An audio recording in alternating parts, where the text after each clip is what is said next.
Hello and welcome to Canguro English. My name is Christian and today is Monday, the best day of the week.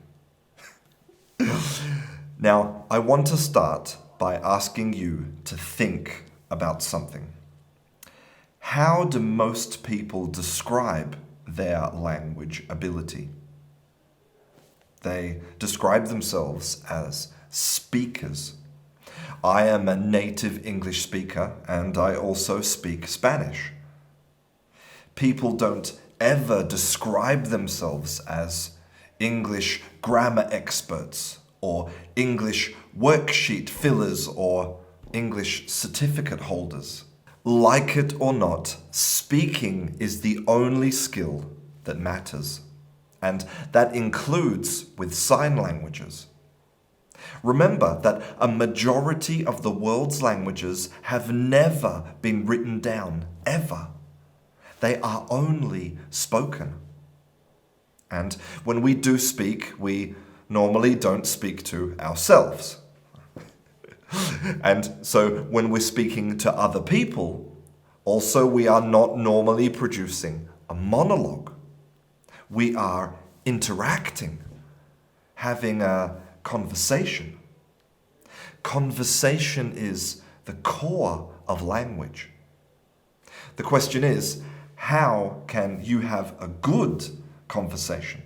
Well, I could give you some rules for conversation. In 1975, the philosopher Paul Grice created the cooperative principle, which included 4 rules or maxims of conversation. Rule number 1 is the maxim of quality. Try to make your contribution one that is true. Basically, don't lie.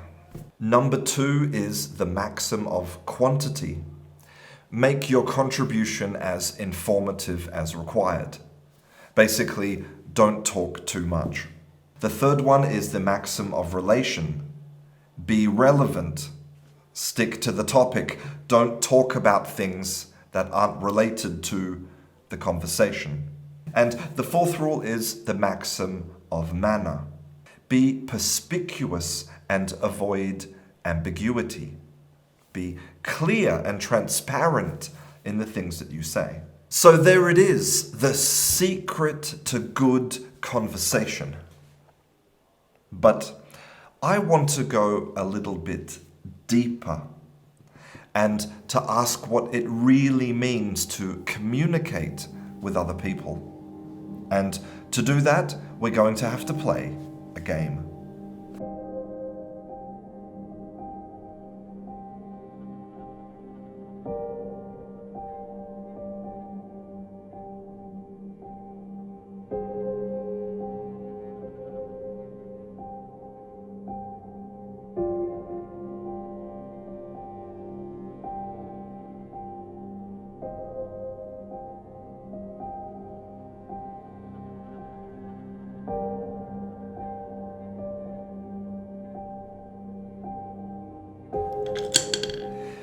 This is the game of Connect 4, and the rules of the game are really simple. Basically, 2 players take turns to insert these colored discs, and you win the game by making 4 in a row. You can make the 4 vertically or horizontally or even diagonally. Simple. But now I want you to use your imagination for a moment. Imagine that me and my friends have been playing this game every day for 10 years. And during that time, we have developed our own rules, our own special way of playing the game. And the good news is that these rules, called Christian's rules, well, I've written them down, every single one of them. Now, your job is to pass these rules on to all of the other players of Connect 4. But the problem is, I can't give you this copy of the rules. It's my only copy. I want it for myself.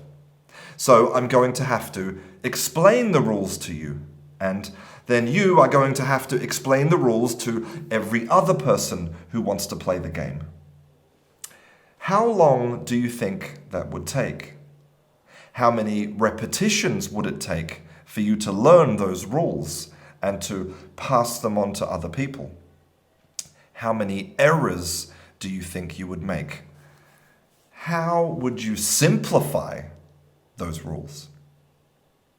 Now, maybe you're wondering what any of this has to do with language and conversation.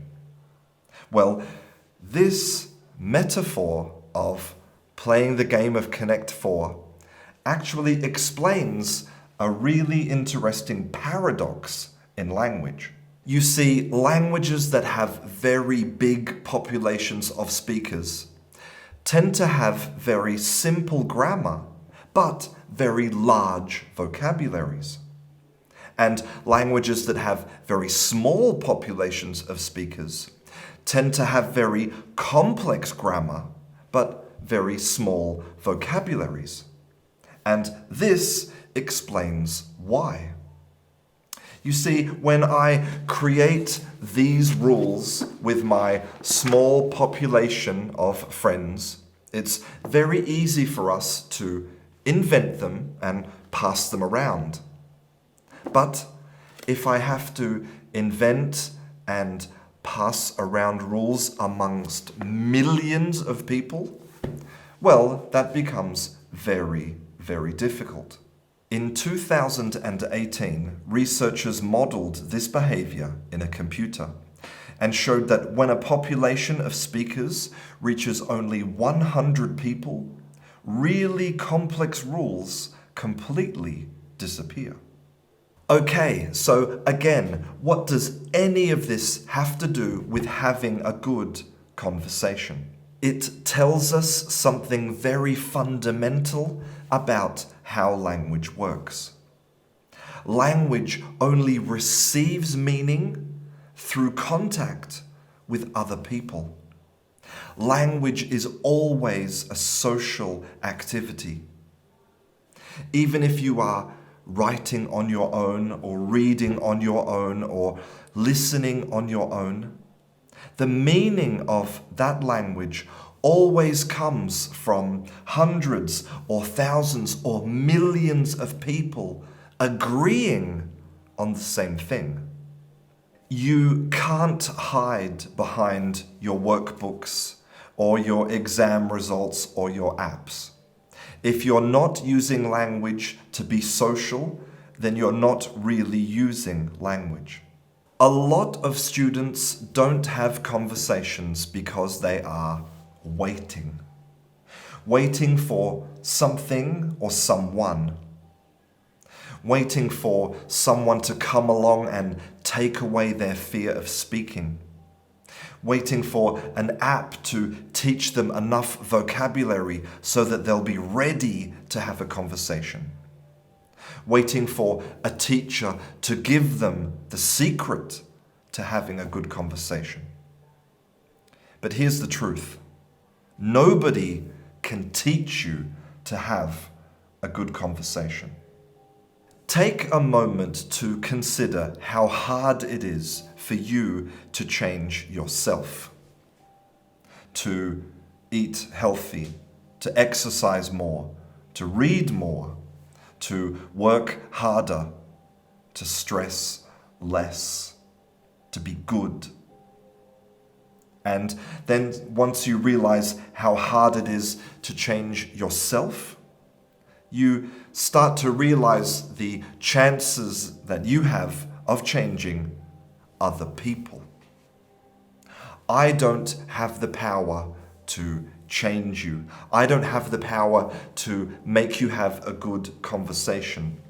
Only you have that power when you decide to participate in language instead of sitting on the side and watching. So you have a decision to make about having good conversations? Is it one day or day one? I'm Christian. This is Canguro English. I'll see you in class.